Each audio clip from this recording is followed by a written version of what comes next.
Putain, je viens de parler tout bifree là. Je savais pas en fait que c'était Philippe qui était mort. On peut voir ça après. Ouais. Quelle heure Bonjour à tous, bienvenue dans le premier épisode de la saison 2 du podcast de Tirefess. Moi c'est Jeanne, je suis team leader à l'agence et je suis aujourd'hui avec Ben, directeur de création, et Glenn, directeur de stratégie, tous les deux cofondateurs de l'agence. Aujourd'hui on va parler influence, on va parler de ce qui a marché mais aussi de ce qui n'a pas fonctionné et on vous révèle vraiment tous nos secrets. Ok, tiens. Ah ouais, c'est hyper bien fait. C'est cool. Question expertise. Pourquoi faire appel à un créateur de contenu, j'imagine? Quel est l'intérêt pour la marque? Pourquoi faire appel à un créateur de contenu / influenceur? C'est ça, hein, les deux. Alors, ce qui est hyper important, c'est l'influence. Elle sert à quoi? Influencer. En fait, je vois trop de campagnes avec des influenceurs qui n'ont pas les bons chiffres, qui en fait ont 100 000 abonnés, mais ils peinent à avoir 1000 likes. Et donc, déjà, l'influence, on doit avoir des KPI très clairs. Et un des meilleurs éléments pour être en capacité de voir est-ce que l'influenceur a une vraie communauté, c'est ses stats en story. C'est-à-dire, quelqu'un qui a 100 000 abonnés, il doit avoir au moins, je pense, 20 000 vues sur ses stories pour se dire, OK, il y a quand même un certain engagement et donc potentiellement, il y a une capacité à renvoyer du trafic quelque part. Ça, c'est le premier élément pour moi qui est important. Et le deuxième, c'est est-ce que le créateur vient apporter un plus à la campagne? Est-ce que c'est pas juste un panneau publicitaire? C'est quelqu'un qui va, avec son expertise, on va pouvoir co-construire avec lui et créer une campagne de dingue. Et en fait, si tu as ces deux éléments-là, un influenceur qui influence, plus tu as ta campagne créative et tu arrives à faire en sorte avec ce créateur que ça step up, normalement, tu as quelque chose qui fonctionne. Versus tout ce que je vois là, on parlait encore d'une autre agence dont on les aime beaucoup, mais c'est encore ce que moi j'appelle les fausses bonnes idées, quoi. Ah ouais, ça serait bien, on prend un influenceur, on les met ensemble dans un truc de podcast, on fait un truc, et puis après, ça fait 50 likes, quoi. Mais parce que les deux règles n'étaient pas respectées. Donc voilà. Et du coup, quand tu fais ton sourcing d'influenceurs, tu privilégies l'engagement sur les stories plutôt que les stats sur les Non, les posts deux. classiques? C'est tout. De toute façon, au départ, tu es obligé, tu n'as pas les stats de story. Sauf si tu suis cet influenceur, il a fait des fois des screens, tu as vu un peu la communauté. C'est plus après quand tu questionnes et que tu échanges soit avec l'agence, soit avec l'influenceur direct, tu dois creuser, quoi, pour être sûr que la communauté soit... Mais nous, on voit assez vite, on a l'habitude de voir si c'est un vrai influenceur ou pas. C'est à force de les voir, on vous voit. Que faut-il choisir entre nano, micro et macro-influenceurs? Ok. On va pas aimé avoir cette question. Non, Ah ouais, clairement non. pas. Je pense que c'est une des plus complexes parce que y a vraiment plusieurs écoles, on va dire. On nous a beaucoup questionné en 2024 sur le côté campagne UGC. Et c'est vrai que c'est l'année où vraiment on voyait toutes les marques se lancer dans la nano-influence. La réponse qu'on a très vite amenée à nos clients, c'est vraiment l'UGC n'a de sens que sur de la grande masse de contenu. Et ça va souvent aussi avec des gros budgets. Donc nous, on n'a jamais trop choisi cette option-là, sauf pour venir faire, on va dire, des productions un peu à la marge, qui seraient un petit peu difficilement réalisables, nous, côté agence. Et après, sur le côté micro-macro, c'est avant tout une question de budget.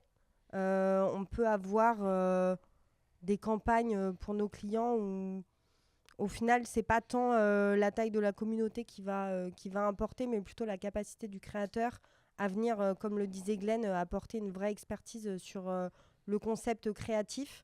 Et ça, il n'y a pas que les influenceurs qui vont entre 500 000 et 1 million d'abonnés qui vont être bons là-dedans. Hein. On voit, il y a quand même beaucoup de créateurs qui, en dessous de la barre des 100K, ont quand même une vraie plus-value sur ce côté créatif. Ouais, j'allais rebondir là-dessus. Je trouve qu'aujourd'hui, un créateur de contenu, en fait, on va plus vraiment regarder son audience, la taille de son audience. C'est pour ça que c'est assez compliqué de caler un nano, micro ou un macro-influenceur. Ça dépend vraiment de sa niche. Et typiquement, quand on a bossé avec les Leroy du Futur, il n'avait pas la plus grosse audience. Par contre, il avait des perfs de dingue. Donc finalement, il avait aussi bonne perf qu'un macro, qu'un influenceur, etc. Donc maintenant, je pense qu'il ne faut pas trop tomber dans le piège de essayer de les catégoriser.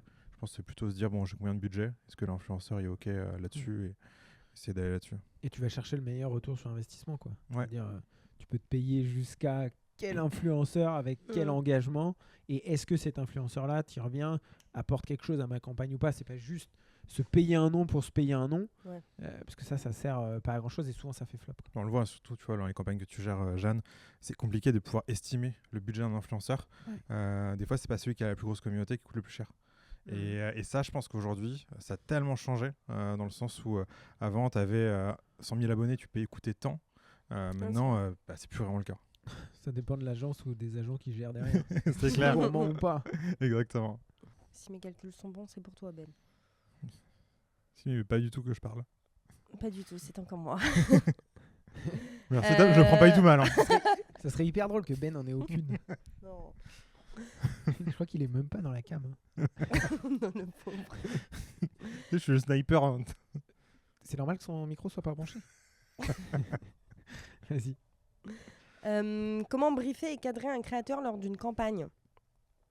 Vaste sujet. Sur la partie brief, nous on s'est longtemps posé la question à l'agence de qu'est-ce qu'on met comme élément de brief, de quelle manière on le transmet. Enfin, il y avait des questions et sur le fond et sur la forme. Sur la forme, nous on a pris le parti de mettre ça sur Notion comme on le fait sur la plupart des éléments de GP quand on bosse avec nos clients, et ça a été plutôt apprécié. Donc petit tips pour les agences qui nous écoutent, Notion ça marche bien pour ça. Et après vraiment sur le fond, encore une fois c'est fonction de la campagne, mais on a un vrai enjeu nous, c'est d'intégrer le plus en amont possible les créateurs pour qu'ils aient un vrai impact aussi dans la manière dont la campagne va se dérouler, et qu'on soit vraiment sur une co-construction de A à Z, et pas arriver avec nos gros sabots, imposer nos partis pris et se dire que on donne des ordres presque sur ok, ça doit se passer comme ça, tu dois montrer ci, tu dois montrer ça. On est persuadé que c'est pas très productif de faire de l'influence en étant trop directif, et qu'effectivement si on choisit un influenceur, c'est qu'on a confiance en lui et en la manière qu'il a de penser et concevoir ses contenus pour que son audience se sente concernée et que ça parle vraiment au plus grand nombre. Et je pense que l'enjeu dans le brief, c'est de se dire, on veut avoir, on paye pour une certaine influence, donc on doit donner dans notre brief que l'idée c'est de faire au moins autant de stats que ce qu'il fait d'habitude, potentiellement plus. Mais par contre, la contrainte, c'est que il y a un message autour de cette campagne, et la marque doit être mémorisée à la fin quand quelqu'un regarde le contenu. Et donc c'est avec ces deux éléments-là que le créateur, et puis nous aussi, on doit construire le brief. Et donc c'est pas juste même d'envoyer les premiers éléments sur Notion, c'est vraiment je pense la partie co-construction ensemble qui fait la diff, quoi. Les échanges avec les créateurs de contenu, c'est des passionnés des réseaux sociaux comme nous, et donc en fait on en échange de façon entre passionnés, et c'est ça en fait le brief, c'est l'échange pour moi. Petite larme. C'était très beau. Benjamin. Enfin. Pourquoi avoir choisi Le problème, c'est que je sais pas lire. Faire cette blague. Ah non, t'es notre directeur de création quand même. Pourquoi avoir choisi le livreur du futur pour la campagne Savéol? En fait, c'était un peu une évidence dans le sens où ça faisait quelques temps qu'on voyait passer ses contenus. On est rennais, lui il est rennais, etc. Et en fait, on suivait un peu son évolution, sa croissance de son compte, ses communautés et l'impact qu'il avait. Je trouve que ce taux d'engagement était très très fort sur ses réseaux, que ce soit YouTube, Insta ou TikTok. Et en fait, on a eu une campagne pour Savéol qui était intéressante. C'était le meilleur endroit pour manger l'apéro, pour prendre l'apéro. Et en fait, on s'était dit au départ, on va bosser avec des créateurs qui vont manger dans des endroits insolites, etc. Et en fait, on a matché très vite, que ce soit le client ou nous, avec du coup le livreur. Et du coup, on s'est dit, allez, il faut qu'on puisse créer une série de vidéos avec lui. La campagne était assez simple, c'était de montrer différents spots où trouver des tomates, donc soit les serres, la GMS ou directement la restauration, et derrière réussir à raconter les plus belles histoires autour de ça. Et la collaboration avec le livreur a été assez évidente. À la base, on voulait bosser avec plusieurs créateurs, et en fait on a tellement bien matché sur le brief que on s'est dit allez, on fait 3 vidéos avec lui, et les 3 vidéos ont très très bien marché. Et ce que je trouve intéressant là-dessus, c'est qu'elles ont aussi bien marché, même mieux marché que ses contenus qu'il fait d'habitude. Donc c'était assez fou, donc très bon choix. Comment analyser les résultats de ce genre de campagne? On les analyse de la même façon que nos contenus habituels. On vient voir est-ce que le contenu a pu accrocher la cible au-delà des 3 secondes. Après, c'est quoi le taux de complétion de notre vidéo? Et après, dans ce taux de complétion de vidéo, combien de millions de personnes l'ont vu? Donc ça, pour nous, on revient toujours à ces basiques-là. Et après, un élément que Ben vient d'en parler, c'est on vient regarder par rapport à la campagne, est-ce que par rapport à ses contenus habituels, on engage plus? Que ça soit en termes de vues, commentaires, likes. Et en fait, quand on arrive à maximiser ça, en fait, on sait qu'on a une campagne qui a bien fonctionné. Et surtout que les vidéos du livreur, elles sont assez longues. Et Oui. la barquette de tomates Savéole, elle est présente pendant toute la vidéo. Donc il y a vraiment cette force aussi de mémorisation qui... voilà, il y a un taux de complétion qui était très bon, mais en même temps, la tomate était vue pendant très longtemps. Sans parler de Savéole, c'était juste le placement de produit qui faisait la campagne. Donc pour le coup, c'était vraiment une réussite. Vous êtes prêts pour le small talk? Oui. Non, Faire une collab avec Oussama Hamar. je suis chaud. Bah, La dernière campagne est presque inspirée par lui. Donc après, c'est presque, est-ce qu'on fait une campagne avec quelqu'un de clivant? Est-ce que c'est bien ou pas? C'est chaud pour la marque. C'est pas évident. Tu prends un risque pour la marque. Après, moi, je suis pas objectif. Ça fait 12 ou 13 ans que je le regarde. Donc moi, je vois au-delà des polémiques TikTok. Donc je suis pas très objectif là-dessus. Mais oui, c'est un peu risqué. Malgré tout, moi, je kifferais faire une campagne avec lui. C'est un mec smart. Je pense qu'il incarne quelque chose. Et donc, chez Tirefest, on aime les campagnes un peu clivantes. Moi, je serais partant pour une petite campagne, s'il nous écoute. c'est small, ça, comme talk D'accord. Vous êtes plus non, vous? Moi, j'ai pas trop d'avis. Moi, je dis non, mais en même temps, je me dis, ça peut être très très drôle de, typiquement avec un cabinet d'avocats ou un truc du genre. Je pense que ça pourrait être une collab assez importante. Ou même la ville de Dubaï pourrait faire une belle collab avec Oussama. Exactement. Moi, j'ai pas trop les refs, en fait. Je me sens un peu, genre, Exclu. déconnectée de cette question. Et peut-être même The Family pourrait faire une belle collab avec Oussama. Je pense que ça serait Ouais, une forme de comeback. Le nom d'un créateur avec qui ça s'est mal passé. Benjamin Rolland. Oh. En fait, on est juste déçus. Je pense que c'est plutôt la déception de se dire que Ouais, c'est ça. en fait, on avait misé beaucoup sur le créateur et c'est mal passé sur la relation. Et en fait, pour moi, et en fait, c'est pas de la faute de l'influenceur, c'est de notre faute à nous. C'est-à-dire que si le contenu a mal marché, c'est parce que on était encore dans une phase d'apprentissage et on respectait pas ces 2 règles. Un influenceur qui influence vraiment et on l'intègre assez tôt dans la campagne pour la co-construire avec lui. Et quand on n'a pas fait ça il y a quelques années de ça, bah, on s'est planté. Ok. Et on n'était pas assez convaincant aussi avec le client. Je pense que d'ailleurs, Ouais, on manquait un peu de... je pense même d'expérience Ouais, pour réussir. Chercher un influenceur pour son audience et pas pour ce qu'il savait faire. Et du coup, on avait créé des campagnes un peu so-so. Le nom d'un créateur avec qui ça s'est super bien passé. Peut-être un autre que... T'as pas le droit de dire son prénom? Si, en fait, il y en a plein où ça s'est super bien passé. Ce que vous avez fait là sur les inachevés, enfin sur BNB Ouais, avec avec les BNB inachevés. Hotel. Ouais, canon. C'était canon. Et justement, belle influence. On a bossé le brief ensemble. C'est-à-dire qu'on a amené des pistes, ils ont rebondi sur les pistes, on a rebondit, tu vois, on a vraiment co-construit ensemble et à la fin, les stats étaient dingues. Présents sur le tournage, on les a ouais, aidés ouais. sur pas mal de choses, etc. Je trouve qu'il y avait vraiment ce truc de... Même le client... Qui a un vrai ping-pong, tu Ouais. vois, sur le... C'est vrai pendant le brief, mais aussi sur le moment du tournage qui ont fait tout step up. Tout le monde était hyper à l'écoute les uns des autres et ouais, c'était canon. Et je trouve qu'il y avait vraiment un côté au sein des hôtels. Le Ouais. prank était Ouais. vraiment intégré à la marque, etc.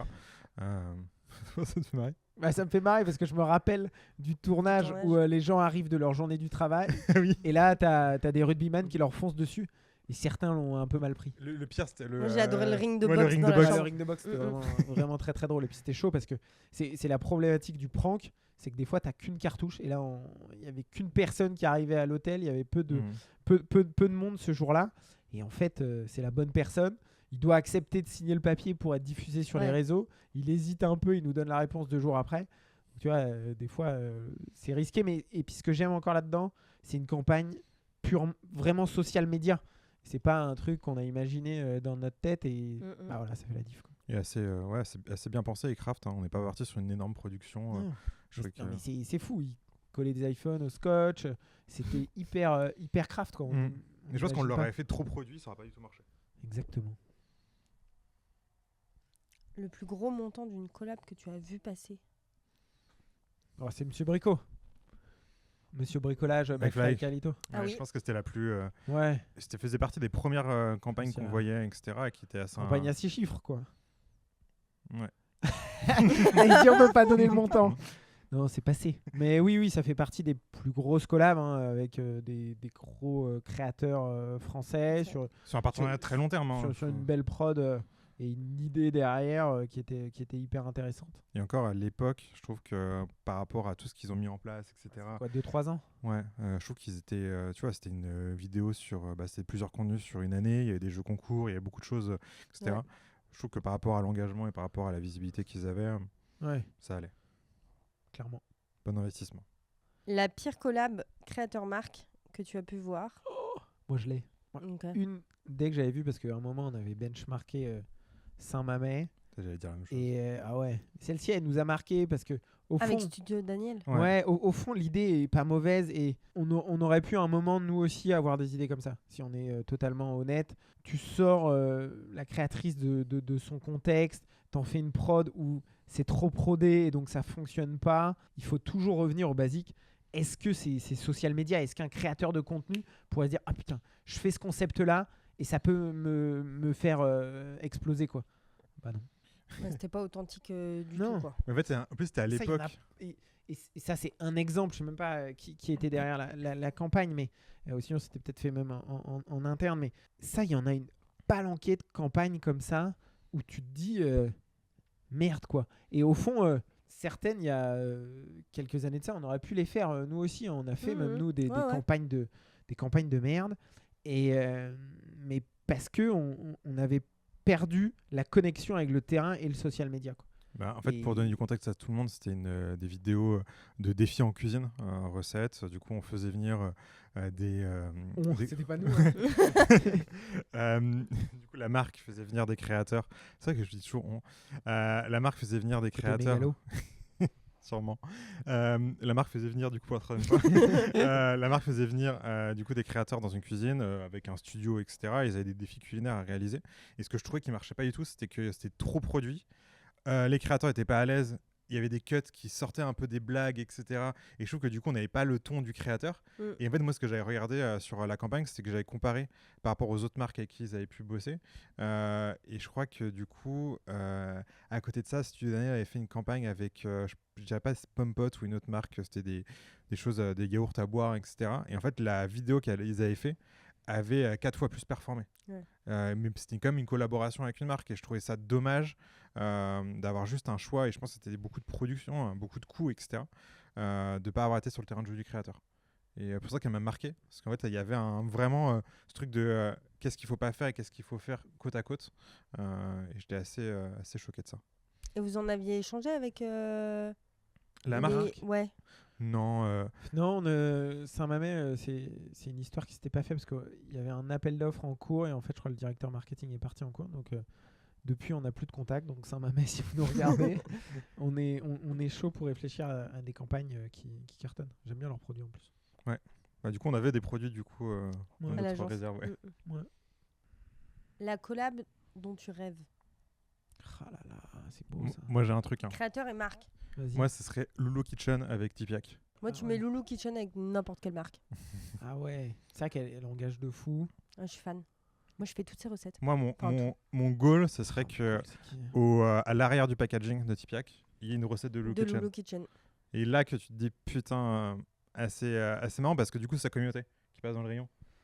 Trop fan de Lulu Kitchen. Prends une petite photo, etc. Tu crées de l'UGC. Et plus elle a des vraies bonnes recettes, donc je pense que je ferais ça. Si on bossait pour Tipiak à l'année, potentiellement on pourrait proposer ça. Moi, ça serait un petit anime. Mais je sais pas avec qui, avec tu vois, une petite marque Ah bretonne. ouais. Tu vois, ce que j'aime, c'est qu'il est Ah. border. J'ai kiffé la collab avec Wilkinson. Voilà, la collab avec Durex, elle est folle. Hein, ce Ouais, qu'il a fait. elle est canon aussi. Donc je me dis, j'aimerais bien le ramener sur ces terres bretonnes et faire une campagne de C'est dingue. qu'il est pas du tout breton. Pourquoi c'était en Bretagne? Bah, parce qu'il était rennais. Il a vécu un Ah peu à Rennes. Ouais, mais bon, Quand tu vis 1 an à Rennes, tu te rends compte que T'es breton. Ouais, Ah oui. c'est vrai. Et toi, un créateur? Tu lui as piqué. Ouais, moi, Loulou Kitchen, Elle est c'est... fan, hein. Mais... Ses stats sont dingues. Hein, Bah, c'est Ouais, c'est fou. Des millions de vues. Surtout. Non, c'est costaud, vraiment. l'engagement. En fait, c'est là que tu te rends compte qu'il y a vraiment de la vraie influence où les gens la suivent au quotidien, savoir ses péripéties, ses aventures et tout. Elle pourrait faire n'importe quel contenu, ça marcherait. Parce que les gens ont vraiment réussi à créer un lien avec elle, je pense, qui est très fort. Elle s'appelle Louise ou Juste Lou. Lou? Ok, Oui. je sais pas. Voilà, c'est moi la vraie flamme. Faut-il continuer l'influence en 2026 ? Oui. Oui. Oui, oui.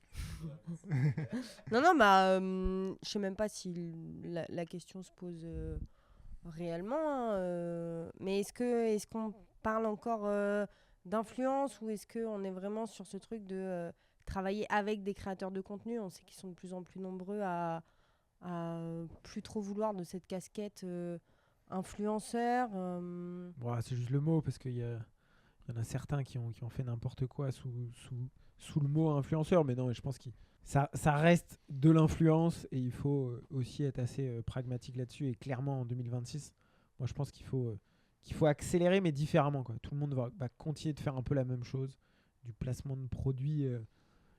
Tu vois, je vois pas les marques ou autres vraiment bien l'appréhender. De façon très social media, j'en vois trop peu qui me mettent vraiment des claques. Je me dis, purée, j'aurais vraiment aimé faire cette campagne. Et j'espère que c'est ce qu'on va réussir à faire nous, quoi. Tiens, putain, pour une fois, ils sont pas trop cons. Non, mais aller encore plus aussi dans ce côté co-création sur des produits, des marques, etc. Et pouvoir...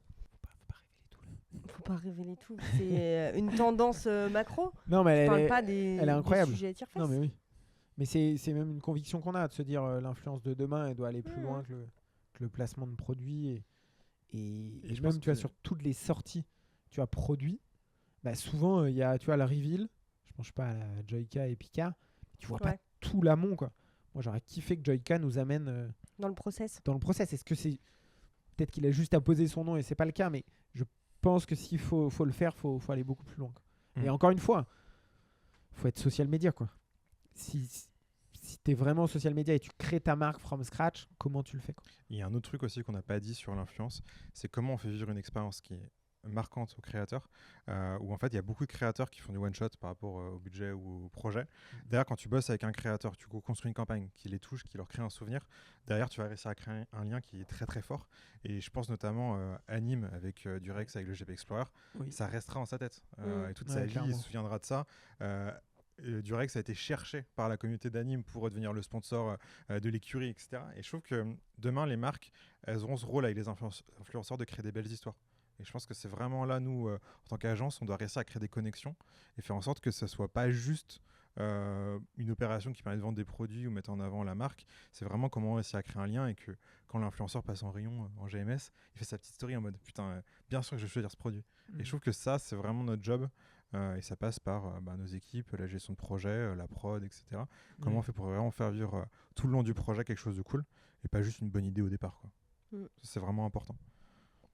Et si tu as envie de voir donc le webinaire qu'on a réalisé avec le livreur du futur, où il révèle vraiment tous les secrets et la co-construction de notre travail ensemble, c'est juste en commentaire. Et du coup, si tu veux qu'on réalise ta prochaine campagne d'influence, n'hésite pas à nous envoyer un DM. Ciao. Ciao.